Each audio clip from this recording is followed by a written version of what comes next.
గతంలో ఆంధ్ర రాష్ట్రం నుంచి వచ్చామంటే తలదించుకుని తిరిగే పరిస్థితి. అలాంటిది ఈ రోజు ఎక్కడికి వెళ్ళినా ఆంధ్ర రాష్ట్రం నుంచి వచ్చారా, మీతో మేము పోటీ పడలేమని చెప్పే పరిస్థితికి తీసుకొచ్చాం. లోకేష్ గారు మీరు చెప్పింది కరెక్టే. మన రాష్ట్రంలో ఎవరు కూడా పోటీ పడలేకపోతున్నారు. ఎందుకంటే దేశంలో అన్ని రాష్ట్రాల్లో అంబేద్కర్ రాసిన రాజ్యాంగం పాటిస్తారు.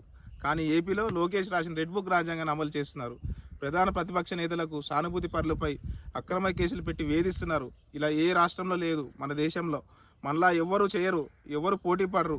ఇంత దరిద్ర పాలనతో కడుపుకు అన్నం తినేవారు ఏ రాష్ట్రంలోనైనా ఇలా పెట్రోల్ బాంబులు, ఆడవారిపై దౌర్జన్యం, ఇళ్లల్లో ఉన్నారని తెలిసి కూడా ఇది రెడ్ బుక్ కాదు, దానికి మించి బ్లడ్ బుక్ అయింది. ఇంత చెత్త రాజకీయం దేశంలో కాదు, ప్రపంచంలోనే ఎక్కడా చూసి ఉండరు. ప్రజలు గెలిపించిన తర్వాత వాళ్ళకి ఇచ్చిన హామీలు పక్కన పెట్టి దేవుని మీద అబద్ధాలు చెప్పి రాష్ట్రానికి, మన దేవుళ్ళకు కూడా చెడ్డ పేరు తేవడంలో లోకేష్ గారు మనతో ఎవ్వరు పోటీ పడరు. ఎందుకంటే లోకేష్ లాగా ప్రభుత్వం నడిపితే వాళ్ళ జన్మలో మళ్ళీ గెలవరు, మీ తండ్రి లాగానే.